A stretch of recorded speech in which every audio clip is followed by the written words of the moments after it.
So, Lost in Space? Yes.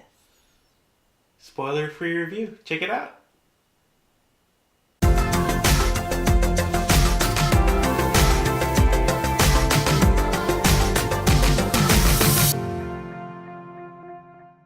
Hey, what's up, everyone? Robbie here from Team Dinglasan. Thanks for stopping by. I'm with my wife, Kay. Hello. And we binge watched this weekend. Yes, we did. The brand new Lost in Space that debuted on the 13th of April on Netflix.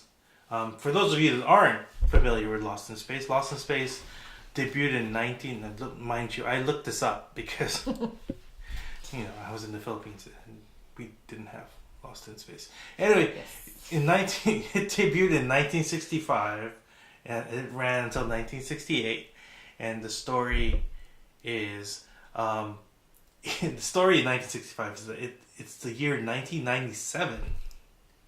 And I would have been 16. it's the year 1997 and the world has overpopulation, so the world is overpopulated, so Jonathan Robinson decides to build a spaceship to go to Alpha Centauri.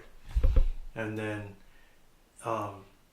they have an unwanted visitor in Dr. Smith who tries to sabotage the mission, and they get off course and then they go off in space. And that's the basic premise of the story. I didn't really watch the series, but I did watch the movie that came out in 1998. And for those of you that don't remember the movie that came out in 1998, it was the one with William Hurt and Mimi Rogers and Matt LeBlanc and Heather Graham and Lacey Chabert from French, I think. What was it? Party of Five? Yeah. Yeah, so I liked that movie, but it didn't do well in the theaters just because there's just no chemistry between that cast. They didn't feel like a family. It just Matt LeBlanc was just his creepy Joey character the entire time. So it didn't do really well. But this reboot, we kind of enjoyed it. Mm-hmm. I believe the best thing about this reboot, and I'm very much a sci-fi purist, and I want to stick to I kind of like it when reboots stick to the original, but then there's something to be said about being original, and this was definitely one of those series where everything was original and everything was new and everything was refreshed, to the point where it was a good experience to watch, and it kept you wanting to keep watching. Which is what we did. And which is awesome, especially in the Netflix format. The shows were kind of long, and the episodes were kind of long. It was like 40 minutes, to an hour per episode. And it stars an all-new cast. It stars Toby Stephens. If you don't know him, I know him from Black Sails. He was the Captain Flint in Black Sails. So he played John Robinson. But this series was not anchored by John Robinson. It was actually anchored by Maureen Robinson, who was played by Molly Parker. I don't know who she is, but I just got introduced to her during this. But she does a really good job of taking the reins of this family in this series, this reboot. And there's a lot of differences in this reboot from the original. But the character of Penny was very different from the Lacey Chabert character, and Judy, the doctor of the family, was not a biological child. Well, she is to the mom. She is to the mom. Oh, that's a spoiler. Yeah, but she's not biological. She's adopted, so it's very different. It's got a lot of twists, which you'll be like. You kind of like the young boy who played Will Robinson. He did a really good job. Apparently, the actor Maxwell Jenkins he is part of a circus. His family has a circus in Chicago, and so I don't know if he wasn't discovered there. He was in 2 other shows before this one. But I think that's a neat side note of him, his background. Fact.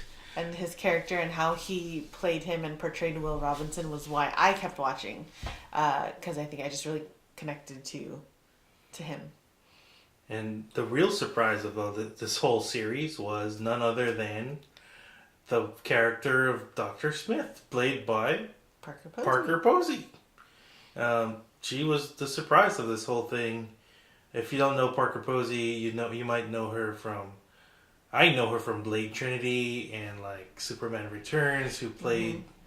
She played the character that was opposite everyone's former favorite actor, Kevin Spacey.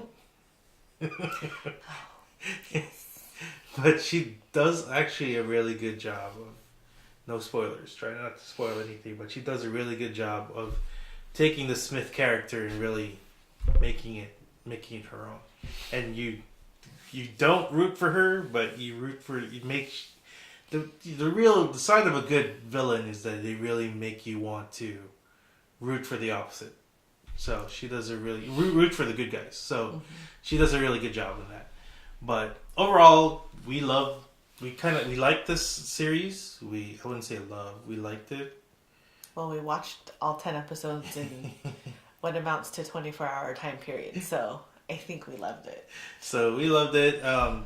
We can't wait for the second half of it. We recommend. We highly recommend it. We do give it a 8.5 out of 10 on the Dinglasan scale.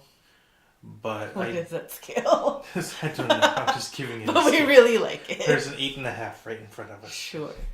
But I do give it a 5 with regards to rewatching. 5 out of 10 for rewatching. It's definitely character driven, very character development heavy. So yes. But overall, it's a good experience. It's fun. It's definitely fun, and you should check it out. Yes. I don't like sci-fi, but I really liked watching this. And the fact that I watched all 10 episodes in a day said something for someone who doesn't necessarily like to watch sci-fi, but I really liked the story. But yeah. Well, that's our short, spoiler-free episode review of Lost in Space. Thanks for watching. See you later.